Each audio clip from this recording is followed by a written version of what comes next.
Today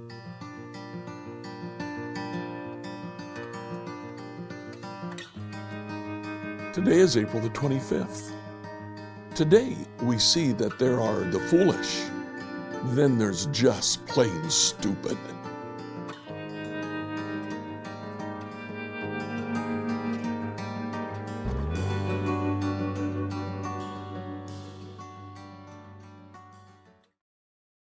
Today, as we read through the Bible in a year, I'd like you to read 1 Samuel chapters 25 through 28. Now, in chapter 25, we hear of a man named Nabal. His name actually means fool in Hebrew. And indeed, that's exactly what he is. David comes to him and he asks for help.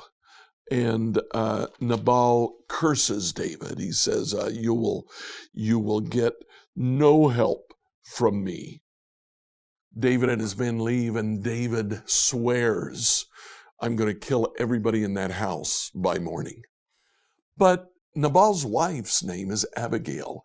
She hears David's request, hears her husband's foolish reply, and she packs up provisions for David. She takes them to him and says, please forgive my husband. He is as foolish as his name means, and gives David the provisions. David tells her, if you had not come, I would have killed everyone, including you, in the house this very night.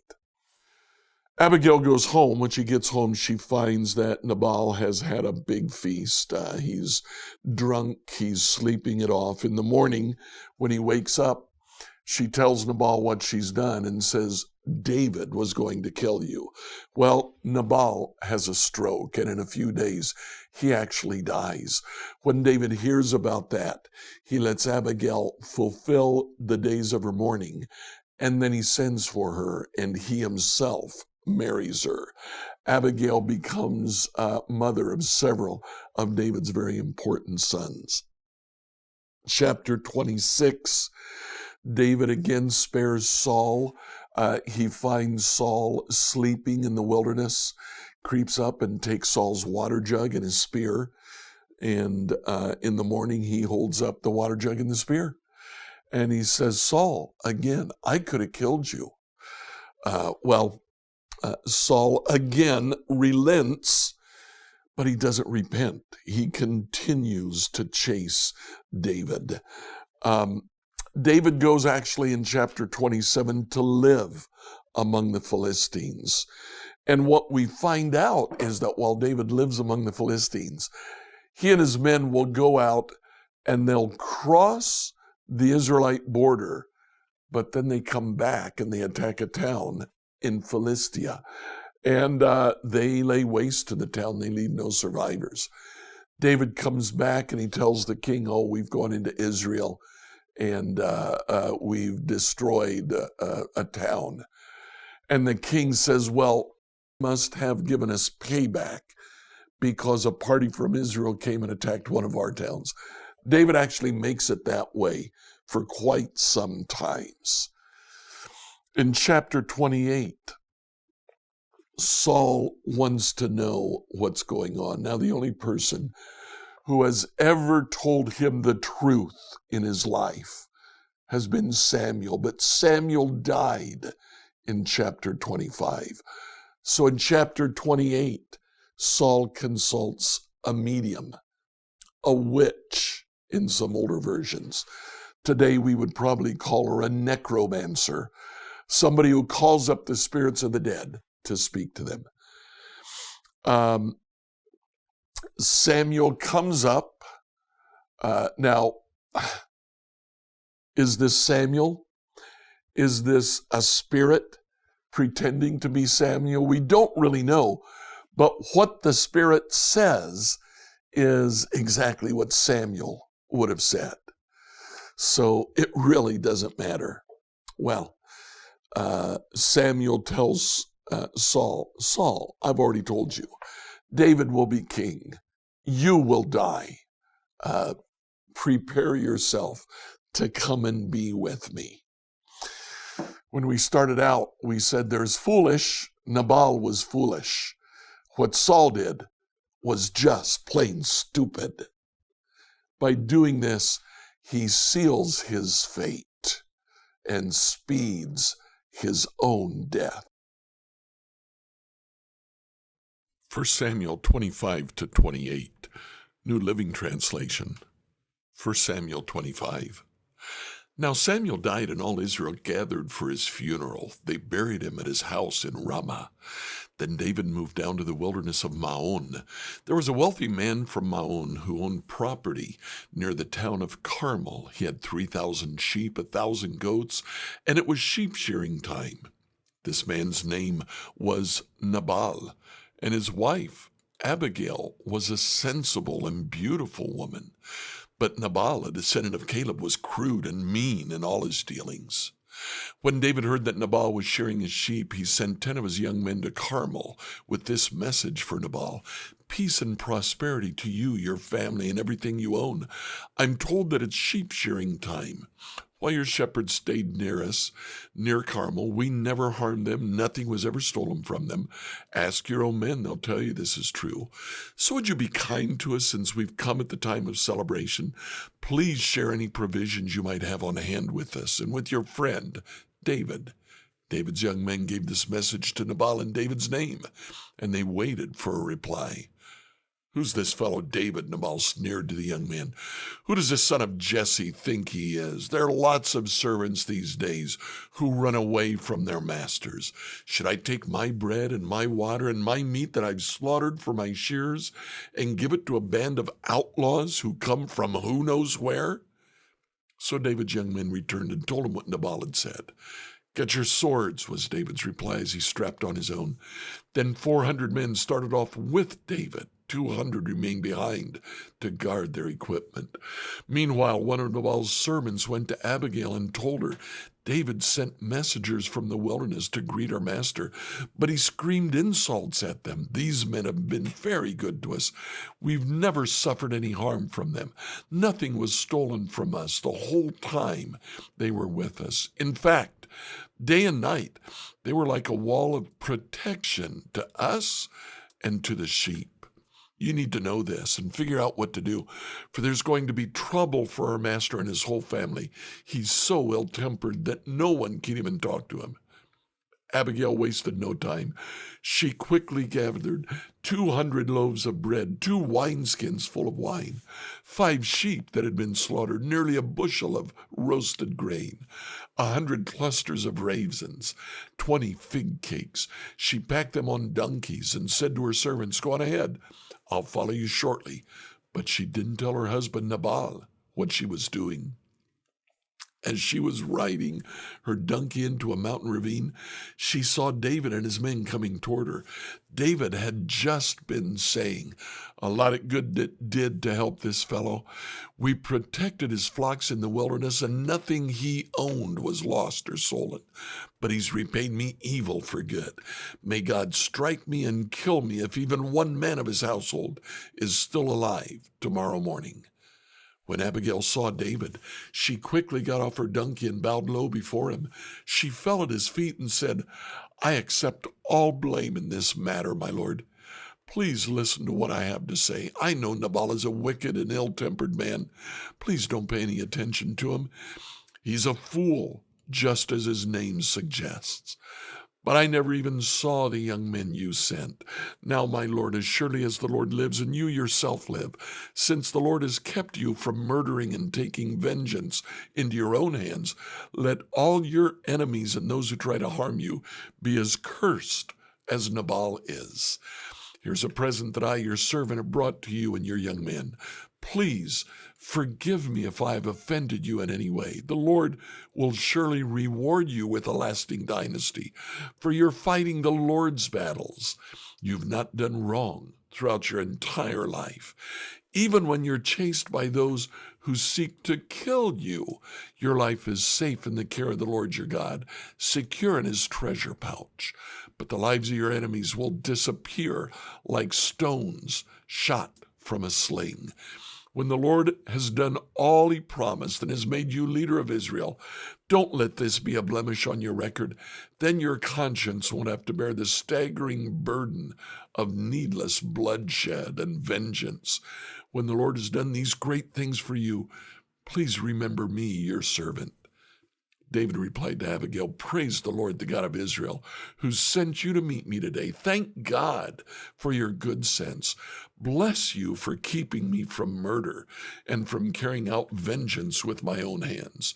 For I swear by the Lord, the God of Israel, who has kept me from hurting you, that if you had not hurried out to meet us, not one of Nabal's men would still be alive tomorrow morning." Then David accepted her present and told her, "Return home in peace. I've heard what you said. We will not kill your husband." When Abigail arrived home, she found that Nabal was throwing a big party and celebrated like a king. He was very drunk, so she didn't tell him anything about her meeting with David until dawn the next day. In the morning, when Nabal was sober, his wife told him what had happened. As a result, he had a stroke and he lay there paralyzed on his bed like a stone. About 10 days later, the Lord struck him and he died. When David heard that Nabal was dead, he said, "Praise the Lord, who's avenged the insult I received from Nabal and has kept me from doing it myself.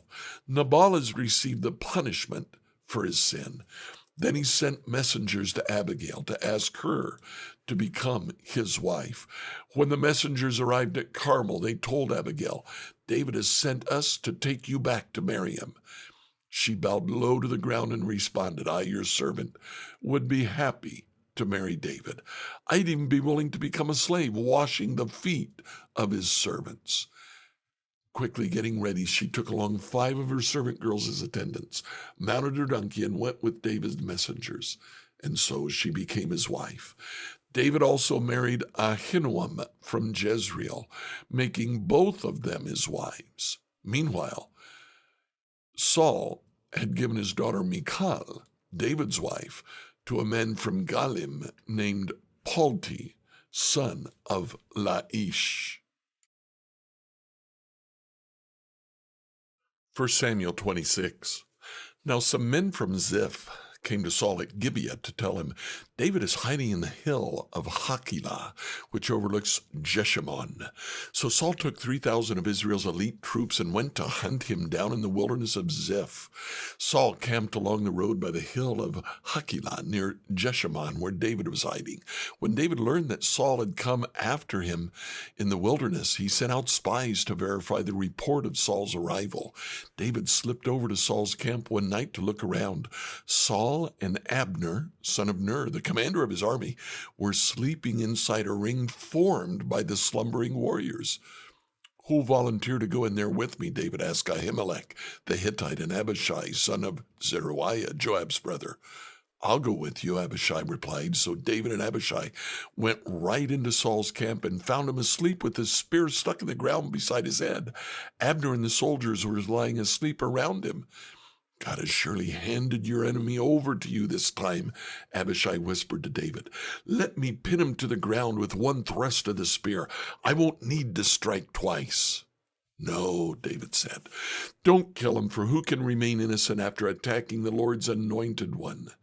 Surely the Lord will strike Saul down someday, or he'll die of old age or in battle. The Lord forbid that I should kill the one he has anointed, but take his spear and that jug of water beside his head. Then let's get out of here." So David took the spear and jug of water that were near Saul's head. Then he and Abishai got away without anyone seeing them or even waking up, because the Lord had put Saul's men into a deep sleep. David climbed the hill opposite the camp until he was at safe distance. Then he shouted down to the soldiers and to Abner, son of Ner, "Wake up, Abner." "Who is it?" Abner demanded. "Well, Abner, you're a great man, aren't you?" David taunted. "Where in all Israel is there anyone as mighty? So why haven't you guarded your master the king when someone came to kill him? This isn't good at all. I swear by the Lord that you and your men deserve to die because you failed to protect your master, the Lord's anointed. Look around. Where are the king's spear and the jug of water that were beside his head?" Saul recognized David's voice and called out, "Is that you, my son David?" David replied, "Yes, my lord the king. Why are you chasing me? What have I done? What's my crime? But now let my lord the king listen to his servant. If the Lord had stirred you up against me, then let him accept my offering. If this is simply a human scheme, then may those involved be cursed by the Lord, for they've driven me from my home so I can no longer live among the Lord's people. They've said, 'Go, worship pagan gods.' Must I die on foreign soil, far from the presence of the Lord? Why has the king of Israel come out to search for a single flea? Why does he hunt me down like a partridge on the mountains?" Then Saul confessed, "I've sinned. Come back home, my son, and I'll no longer try to harm you, for you valued my life today. I've been a fool and very, very wrong." "Here's your spear, O king," David replied. "Let one of your young men come over and get it. The Lord gives his own reward for doing good and for being loyal. I refuse to kill you even when the Lord placed you in my power, for you are the Lord's anointed one. Now may the Lord value my life even as I has valued yours today. May he rescue me from all my troubles." Saul said to David, "Blessings on you, my son David. You will do many heroic deeds. You will surely succeed." Then David went away, and Saul returned home. 1 Samuel 27. But David kept thinking to himself, "Someday Saul is going to get me. The best thing I can do is escape to the Philistines. Then Saul will stop hunting for me in Israelite territory, and I'll finally be safe." So David took 600 men and went over and joined Achish, son of Maoch, the king of Gath. David and his men and their families settled there with Achish at Gath. David brought his 2 wives along with him, Ahinoam from Jezreel and Abigail, Nabal's widow, from Carmel. Word soon reached Saul that David had fled to Gath, so he stopped hunting for him. One day David said to Achish, "If it's all right with you, we'd rather live in one of the country towns instead of here in the royal city." So Achish gave him the town of Ziklag, which still belongs to the kings of Judah to this day. They lived there among the Philistines for 1 year and 4 months. David and his men spent their time raiding the Geshurites, the Girzites, and the Amalekites, the people who lived near Shur, toward the land of Egypt since ancient times. David didn't leave one person alive in the villages he attacked. He took the sheep, goats, cattle, donkeys, camels, and clothing before returning home to see King Achish. "Where did you make your raid today?" Achish would ask. David would reply, "Against the south of Judah, the Jerahmeelites and the Kenites." No one was left alive to come to Gath and tell what had really been. This happened again and again while he was living among the Philistines. Achish believed David and thought to himself, "By now, the people of Israel must hate him bitterly. Now he'll have to stay here and serve me forever." 1 Samuel 28. About that time the Philistines mustered their armies for another war with Israel. King Achish told David, "You and your men will be expected to join me in battle." "Very well," David agreed. "Now you'll see for yourself what we can do." Then Achish told David, "I'll make you my personal bodyguard for life." Meanwhile, Samuel had died, and all Israel had mourned for him. He was buried in Ramah, his hometown. And Saul had banned from the land of Israel all mediums and those who consult the spirits of the dead. The Philistines set up their camp at Shunem, and Saul gathered all the army of Israel and camped at Gilboa. When Saul saw the vast Philistine army, he became frantic with fear. He asked the Lord what he should do, but the Lord refused to answer him, either by dreams or by sacred lots or by the prophets. Saul then said to his advisors, "Find a woman who's a medium. I can go and ask her what to do." His advisors replied, "There's a medium at Endor." So Saul disguised himself by wearing ordinary clothing instead of his royal robes. Then he went to the woman's home at night, accompanied by 2 of his men. "I have to talk to a man who has died," he said. "Will you call up his spirit for me?" "Are you trying to get me killed?" the woman demanded. "You know that Saul has outlawed all the mediums and all who consult the spirits of the dead. Why are you setting a trap for me?" But Saul took an oath in the name of the Lord and promised, As surely as the Lord lives, nothing bad will happen to you for doing this." Finally, the woman said, "Well, whose spirit do you want me to call up?" "Call up Samuel," Saul replied. When the woman saw Samuel, she screamed, "You've deceived me. You're Saul." "Don't be afraid," the king told her. "What did you see?" "I see a God coming up out of the earth," she said. "What does he look like?" Saul asked. "He's an old man wrapped in a robe," she replied. Saul realized it was Samuel, and he fell to the ground before him. "Why have you disturbed me by calling me back?" Samuel asked Saul. "Because I'm in deep trouble," Saul replied. "The Philistines are at war with me. God has left me and won't reply by prophets or dreams. So I've called for you to tell me what to do." Samuel replied, "Why ask me? The Lord's left you and has become your enemy. The Lord has done just as he said he would. He's torn the kingdom from you and given it to your rival David. The Lord has done this to you today because you refuse to carry out his fierce anger against the Amalekites. What's more, the Lord will hand you and the army of Israel over to the Philistines tomorrow. You and your sons will be here with me.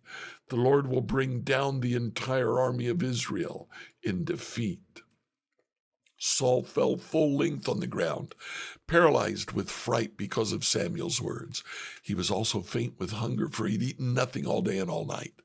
When the woman saw how distraught he was, she said, "Sir, I obeyed your command at the risk of my life. Now do what I say and let me give you a little something to eat so you can regain your strength for the trip back." But Saul refused to eat anything. Then his advisors joined the woman in urging him to eat. Finally, he yielded and got up from the ground, sat on a couch. The woman had been fattening a calf, so she hurried out and killed it. She took some flour, kneaded it into dough, and baked unleavened bread. She brought the meal to Saul and his advisors, and they ate it. Then they went out into the night. Like, follow, and subscribe to this devotional on whatever platform you use to listen to it. Email your questions to us at questions@becomehope.com. Tomorrow, we'll see the end of Saul.